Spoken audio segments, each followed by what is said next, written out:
ایک روز اسے ایک خبر ملی۔ جناب، ایک عربی نے آپ کے گرجا گھر کی توہین کی ہے۔ یہ ایک توہین تھی، مگر ابرہہ کے لیے یہ ایک موقع تھا۔ یہ وہی موقع تھا جس کا اسے مہینوں سے انتظار تھا۔ وہ لوٹنے والے کی حیثیت سے نہیں بلکہ ایک حکمران کی حیثیت سے عمل کرنا چاہتا تھا، جس کے غصے کو قانون کا جامہ پہنایا جا سکے۔ مذہب کی توہین نے اس کے غرور کو مجروح کیا اور غرور نے اسے ایک حکمت عملی بنانے پر مجبور کر دیا۔ اس نے اپنی کونسل سے ملاقات کی، کچھ نے محصول کم کرنے یا راستے خریدنے کی بات کی، مگر ابرہہ نے ایک مختلف راہ چنی۔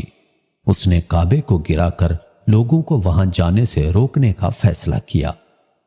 اس نے اپنا منصوبہ سادہ مراحل میں تیار کیا۔ فوج صبح کی پہلی روشنی میں ہی حرکت کرے گی۔ راستے میں آنے والے قبائل کو سودے بازی کے لیے پہلے ہی خطوط بھیجے گئے۔ اگر تم پیچھے ہٹ گئے تو تمہاری منڈیاں کھلی رہیں گی، اور اگر تم نے راستہ روکا تو تمہیں سب کے سامنے سزا دی جائے گی۔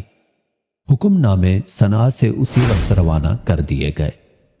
زیادہ تر بزرگوں نے فائدے کا انتخاب کیا اور ایک طرف ہو گئے۔ چند قبائل پہاڑی دروں میں مزاحمت کے لیے جمع ہوئے، مگر پہلے ہی درے پر رہنماؤں کو پکڑا گیا اور پھانسی دے دی گئی تو راستہ صاف ہو گیا۔ یرغمالی پکڑ لیے گئے اور رہبروں کو آگے چلنے پر مجبور کیا گیا۔ مارچ نے ایک مستقل خوفناک رفتار برقرار رکھی۔